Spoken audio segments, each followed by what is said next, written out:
Blessings and welcome to the path to freedom and to today. I was going to say something else, but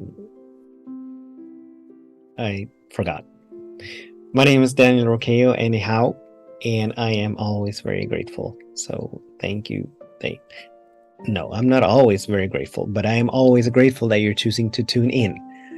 And I'm feeling very privileged and honored that I get to spend some time with you, that you're choosing to join me in a moment of setting ourselves free, to soar through life, to allow for ever expanding joy and peace and harmony and wholeness to emerge, to allow for forever greater and grander expressions of who and what we are to emerge, to allow for the releasing and letting go of that which no longer serves. Yeah. It's about this, and it's about a whole lot more. Today we are talking about words and how we're very wise to be mindful of our words. And this, of course, has to do with how the sacred laws work, how they correspond to and reflect back to whatever we are talking about the most and thinking about the most and feeling about the most. And obviously the greatest emphasis is on what we're feeling, but as our words point the way to where we are in consciousness, we are wise to begin to be very mindful and to observe the language that we are using. So to begin to change our thoughts, so to begin to change how we feel about ourselves, about life, and whatever the case may be. And a beautiful rule of thumb, a beautiful principle to adhere to when it comes to our words is to only speak about that which we wish to experience. Whatever we turn our attention to the most, whatever we talk about the most, by virtue of our turning our attention toward that, by virtue of our moving into vibrational alignment with what we talk about the most, we are calling that very experience into that very condition into our experience. So we're always wise to be very mindful of what it is that we are saying when we're talking to others, when we're talking to ourselves. Are we using words that are in alignment with what it is that we wish to experience? Or are we using words that are more in alignment with what we don't wish to experience? Are we more in the habit of complaining or bemoaning or regurgitating or ruminating past wrongs or conditions that are not favorable, that we are not liking, or that we don't approve of, or whatever the case may be?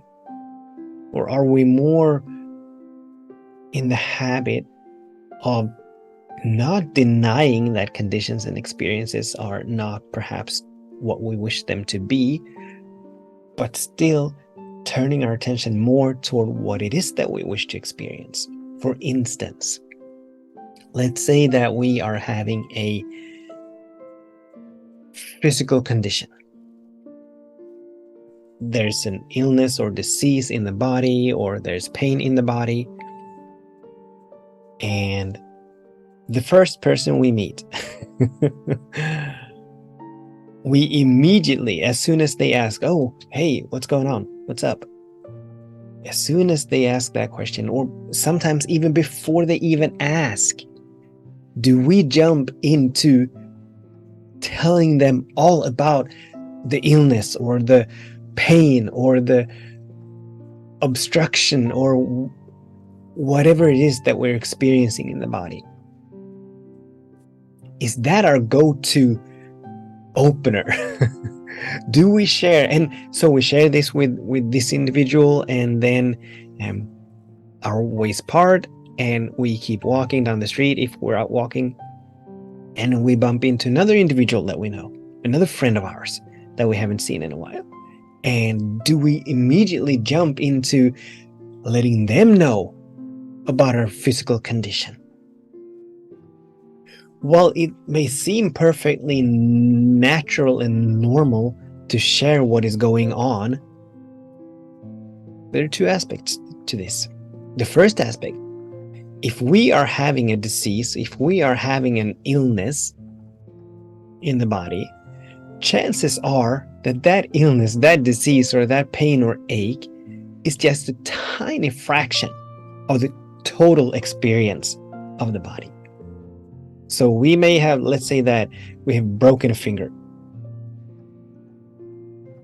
And obviously, not obviously, and when we meet these individuals, we immediately jump into telling the whole story about how we broke the finger and how much pain it is and how long it's going to take for it to mend or heal itself. So not only are we inviting pain, because that's where we're turning our attention, we're inviting accidents, we're inviting injuries into our experience, because that's where we're turning our attention. We're also reliving it. We are revisiting it. So we are inviting the body to move through all of the emotions and all of the experiences that it may have been a couple of weeks since we broke the finger, since we had that accident. But we're constantly reliving it by virtue of our turning our attention to it and sharing it with everyone who wants to know, and maybe even people that are not interested at all and did not even ask. So the practice would be to obviously acknowledge that, yes, the finger is broken. I'm currently not able to use it as I previously have been able to. And it may hurt, yes. But hey, out of 10 fingers and 10 toes and a nose and two eyes and 2 ears and legs and arms and organs and hearts and lungs and digestive systems and all of the things that the body does in every single moment, why do we want to turn our attention toward that tiny piece, that little fraction of the body that is not currently working? Why not turn our attention toward the 99.3% that is working beautifully, that are beautiful testaments to the health, to wholeness, to harmony, to vitality, to strength? Why not turn our attention toward that? Why not speak about that? And allow those experiences, health, wholeness, vitality, strength, resilience, invite these experiences into our lives. There's no law, there's no rule saying that I have to complain. There's no rule saying that we need to bemoan. There's no rule saying that we need to let everybody know what is not working in our lives. Because chances are that what is not working is merely a tiny fraction of the totality of our lives. Most of our lives are working in every single moment. And the same goes for finances. And I know that at this time, there's a lot of talk about money. Almost everywhere I go and almost everyone I speak to, they are having complaints about finances. And I'm not denying that things are changing. I'm not denying that the economic system is collapsing in a way.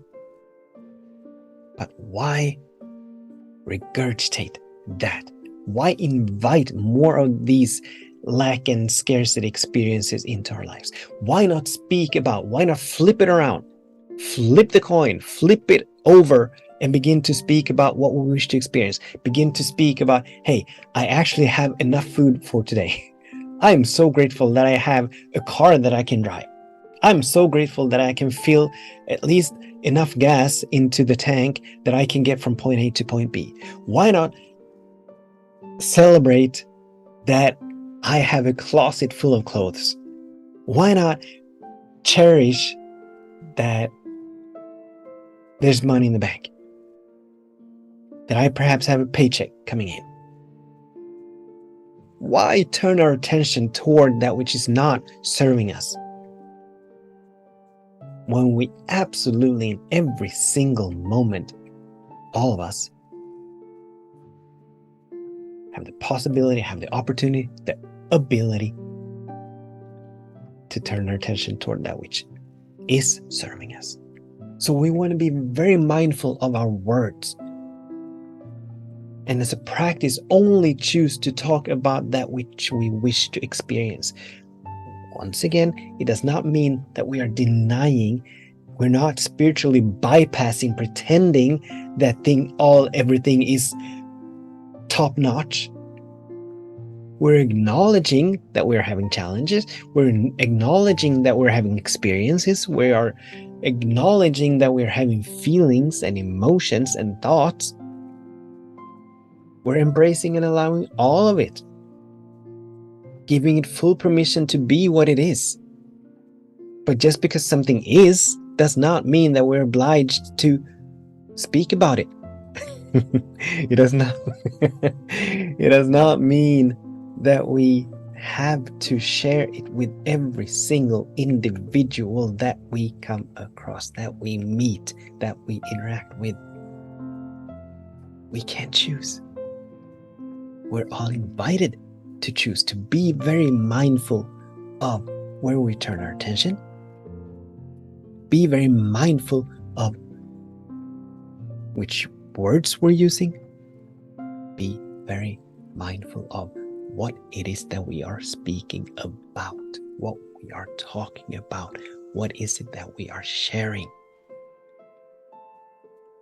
A beautiful question to ask always is, this choice that I'm about to make, or this choice that I just made, or in this case, this that I am about to share with this individual, or this that I just did share with this individual, is it in alignment with who I wish to be? Is it in alignment with what I wish to experience in life? Is it in alignment with what I wish for my life to be about? If the answer is yes, go for it. Keep sharing, keep letting everyone know how beautiful your life is, how magnificent our lives are. We want everyone to know all of the good that is happening in our lives. No, we don't know. We don't want everyone to know. But we do want to be more in the practice of turning our attention toward the good that we desire, toward what we wish to experience, than what we don't wish to experience. And it doesn't matter how real it is. It doesn't matter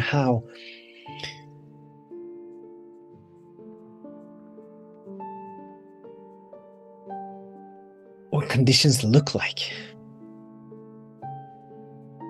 It doesn't matter what appears to be. Everything emerges out of nothing.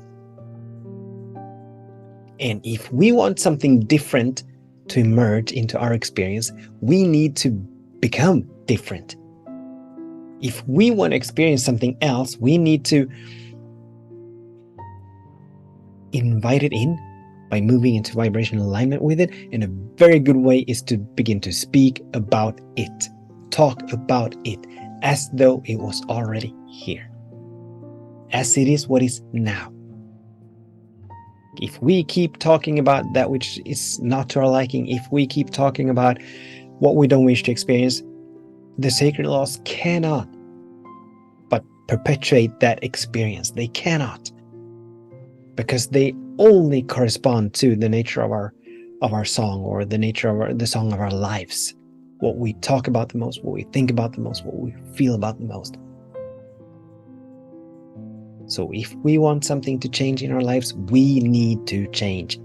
Our habits need to change. We need to up level our conversations. We need to up level our habits, our ways of being. We need to begin to move in a different direction. Then and only then will our lives begin to change. If we stay the same, if we keep talking about the same old things, if we keep regurgitating the same old hurts and wrongs, nothing is going to change. Nothing is going to change.